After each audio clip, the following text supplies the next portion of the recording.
Di dalam buku mimpi, nggak semuanya tercapai kok. Ada juga yang harus tersilat. Apa nama sungai terpanjang?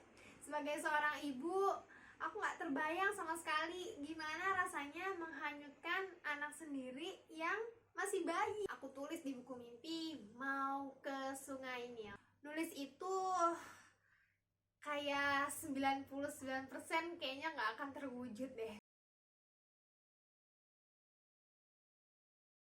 Halo, assalamualaikum teman-teman semua. Kembali lagi dengan aku, Silmi. Terima kasih buat teman-teman yang udah nonton video aku tentang meraih mimpi. Buat teman-teman yang mau tanya-tanya atau ngobrol, boleh banget ya tulis di kolom komentar. Oh iya, video-video aku selanjutnya insya Allah aku akan share tentang hikmah perjalanan aku menggapai mimpi. Di dalam buku mimpi nggak semuanya tercapai kok. Ada juga yang harus tersilang dan nggak terwujudkan. Aku mau tanya sama teman-teman, kira-kira apa yang teman-teman pikirkan ketika dengar Sungai Nil?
Kalau aku ya, pertama kali aku dengar Sungai Nil itu waktu SD. Waktu itu tebak-tebakan, apa nama sungai terpanjang di dunia?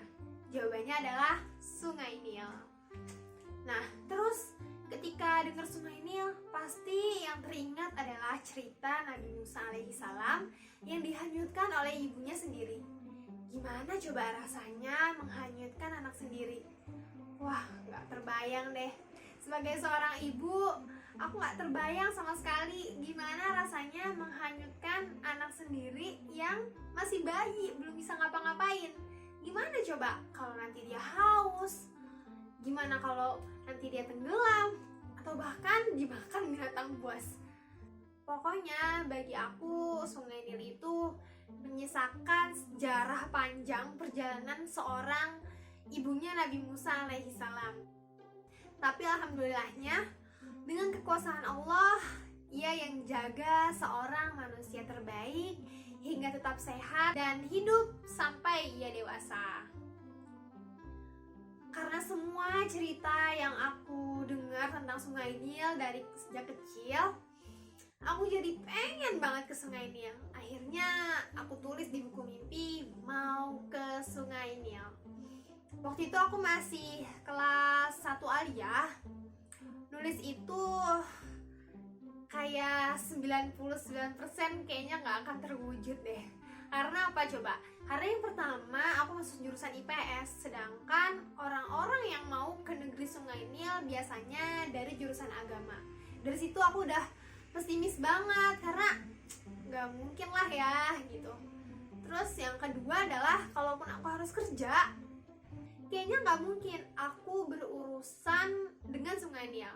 Tapi ya alhamdulillah, dengan aku yang 99% nggak yakin itu, ternyata bisa juga loh ke Sungai Nil.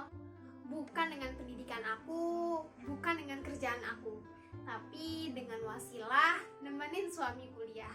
Waktu itu sore-sore di musim dingin pertama aku diajak naik bis dan butuh waktu 2 jam buat sampai ke Sungai Nil. Waktu itu juga aku belum punya anak, jadilah mimpi aku yang lain tercapai juga, yaitu honeymoon bulan madu di Sungai Nil.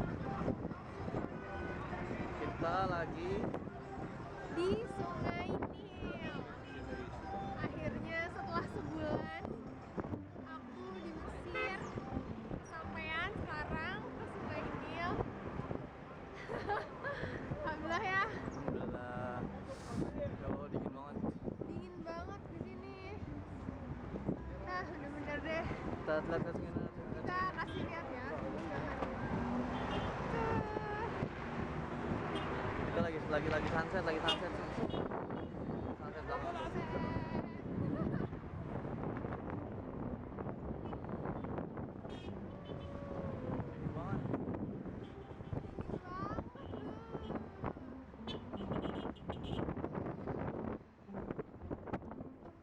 Bentar lagi kita mau naik kapal. Tunggu aja ada ya. Ya, tapi itu ada juga yang ininya tempat lain gitu. Terminal apa? Dia suka jorokin ya. Yang sah. Tapi kalau ada setan aja ya. Emang ya? Tahu. Mau ganti berapa? Aku benar-benar bersyukur karena aku bisa menginjakan kaki aku di Sungai Nil, di tempat yang apa ya, benar-benar kayak rasanya nggak mungkin bisa terwujud, tapi dengan rencana lain, dengan cara lain, Allah yang atur semuanya hingga akhirnya aku bisa berada di sini. Dari mimpi ini aku belajar satu hal sih. Ketidakyakinan saat aku menulis mimpi itu adalah hal biasa. Tapi seiring berjalannya waktu, ketidakyakinan itu terkikis oleh keyakinan aku yang terus bertambah hingga akhirnya mimpi ini bisa jadi kenyataan. Jadi buat teman-teman yang ketika nulis mimpi ngerasa mustahil, gak yakin, gak mungkin, itu gak apa-apa, namanya juga nulis mimpi kan. Tapi saran dari aku buat teman-teman untuk sisakan sedikit ruang untuk keyakinan, walaupun hanya 1%, karena nggak ada yang tahu kapan keyakinan itu akan tumbuh dan berkembang. Kalaupun mimpi itu belum terwujud hari ini, mungkin besok. Kalau belum terwujud bulan ini, mungkin bulan depan. Dan kalau belum terwujud tahun ini, mungkin juga tahun depan. Yang penting teman-teman harus sisakan sedikit ruang untuk keyakinan itu. Nah, selain itu, saran dari aku juga, teman-teman jangan ragu dalam menulis mimpi. Karena bermimpi itu kan gak dosa, gak juga mahal. Dan bermimpi itu bukan suatu kesalahan. Jadi buat apa ragu untuk bermimpi? Jangan ragu-ragu. Apalagi kita sebagai orang Islam, ada juga yang namanya takdir.